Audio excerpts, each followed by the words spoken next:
नमस्कार, स्वागत है आपका GTV हिंदी न्यूज में और मैं हूं आपके साथ साक्षी। आइए रुक करते हैं इस वक्त की बड़ी खबरों की ओर। सीसीटीवी में कैद हुआ विकास का सच।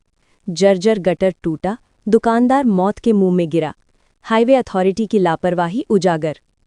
गुजरात में 30 वर्षों से सत्ता संभाल रही भारतीय जनता पार्टी सरकार के विकास के दावों की एक बार फिर पोल खुल गई है। पारडी नेशनल हाईवे पर एक भयावह हादसा सीसीटीवी कैमरे में कैद हो गया, जिसमें एक दुकानदार जर्जर गटर के ढक्कन के टूटने से सीधे गहरे नाले में गिरता नजर आ रहा है। ये वीडियो अब स्थानीय लोगों में आक्रोश और डर दोनों पैदा कर रहा है। घटना पारडी नेशनल हाईवे किनारे स्थित मेहता एजेंसी के पास की है, जहां दुकानदार निखिल गोलानी अपनी दुकान के बाहर गटर के ढक्कन पर खड़े होकर मोबाइल फोन पर बात कर रहे थे। सीसीटीवी फुटेज में साफ देखा जा सकता है कि जैसे ही वो गटर पर खड़े होते हैं, अचानक कमजोर और जर्जर सीमेंट का स्लैब भरभराकर टूट जाता है और वो पल भर में गहरे गटर में समा जाते हैं। ये दृश्य इतना डरावना है कि देखने वालों के रोंगटे खड़े हो जाएं। घटना के तुरंत बाद आसपास मौजूद लोगों में अफरा तफरी मच गई। स्थानीय लोगों ने बिना समय गंवाए रेस्क्यू कर निखिल गोलानी को बाहर निकाला और तुरंत अस्पताल पहुंचाया। डॉक्टरों के अनुसार उनके हाथ और पैर में गंभीर चोटें आई हैं।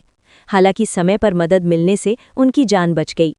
स्थानीय व्यापारियों और निवासियों का कहना है कि ये हादसा कोई पहली बार नहीं हुआ है। नेशनल हाईवे अथॉरिटी द्वारा बनाए गए गटर लंबे समय से जर्जर हालत में पड़े हैं। कई बार शिकायतें करने के बावजूद कोई कार्यवाही नहीं की गई। अब जब ये घटना सीसीटीवी में कैद होकर सामने आई है, तो प्रशासन की लापरवाही पूरी तरह बेनकाब हो गई है। व्यापारियों ने आरोप लगाया है कि गटर पर लगाए गए स्लैब घटिया गुणवत्ता के हैं या फिर सालों पुराने हो चुके हैं, जो किसी भी समय टूट सकते हैं। इसके बावजूद हाईवे अथॉरिटी के अधिकारी पूरी तरह लापरवाह बने हुए हैं। लोगों ने ऐसे अधिकारियों को बेशर्म बताते हुए कड़ी कार्यवाही की मांग की है। इस घटना के बाद इलाके में भारी आक्रोश है। लोगों का कहना है कि यदि समय रहते इन गटरों की मरम्मत नहीं की गई तो भविष्य में कोई बड़ा हादसा होना तय है। सीसीटीवी में कैद ये घटना अब एक बड़ा सवाल खड़ा कर रही है। क्या यही है 30 साल के विकास का सच? और आखिर कब जागेगा प्रशासन? स्थानीय लोगों ने चेतावनी दी है कि यदि जल्द से जल्द मरम्मत कार्य शुरू नहीं किया गया तो वे आंदोलन करने पर मजबूर होंगे।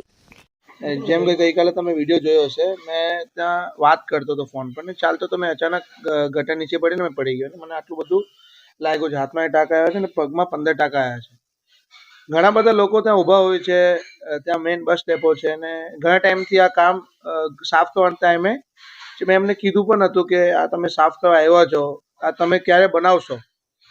કાંઈ જવાબ નથી આપ્યો ને આજે સમજો કે આજે મારી હાલત થઈ ગઈ. કાલે એવી કોઈની હાલત ન થાય એના માટે તમે આ વિડીયો બધાને હાઈવેના ઓથોરિટીના મેઇન સાહેબ જોડે પહોંચવા જોઈએ ને એમને ખબર પડી છે કે શું હાલત છે આપણા દેશની. હાઈવે ઓથોરિટીની બેદરકારી લાગે તમને આમાં? 100% સાહેબ લાગે. આજે આ આપણે મારા હિસાબે આપણે 2026ના સદીમાં જીવી રહ્યા છે ને આજે આપણા દેશની આવી હાલત છે તો 100% બેદરકારી છે એમની. હું જેઠાનંદ નિચલાસ ગોલાણી પાર્ટીનો વેપારી છું મોબાઈલનો.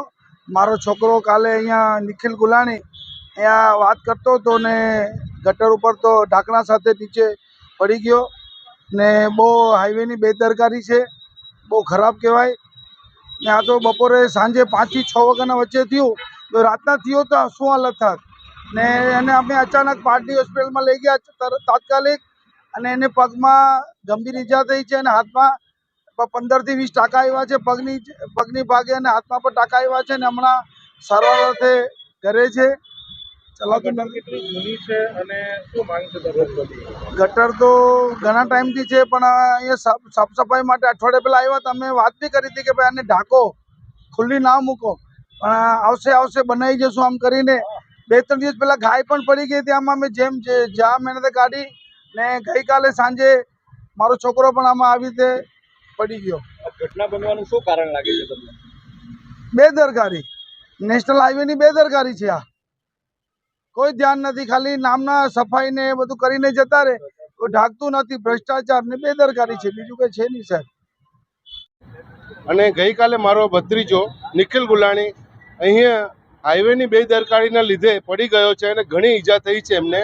10 થી 12 ટાંકા આવ્યા છે પગમાં, હાથમાં પણ આ ગટર એમણે બરોબર પેક નથી કરી અને ઢાંકણા જે લગાવવામાં આવે છે એ તૂટેલા ફૂટેલા લગાવવામાં આવે છે.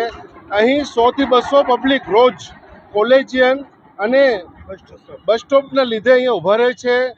બુજુર્ગ ને બધા ડોહા ડગરા બધા ઊભા રહે છે. ઘણીવાર ઢોર પડી જાય છે. આ તો માણસ પડી ગયા, અમારા ઘરનો જ માણસ પડી ગયો છે. આ ઈજા ઘણી લાગી છે એમને અને આઘાત અમને બહુ થયું છે. આ બહુ ખરાબ વસ્તુ કહેવાય. આ तात्कालिक આનું કંઈ इलाज કરવું જોઈએ. देश दुनिया की तमाम खबरों के लिए चैनल को लाइक करें, शेयर करें, सब्सक्राइब करें और देखते रहिए GTV Hindi news. Welcome to our YouTube channel. Don't forget to like, subscribe and share the videos.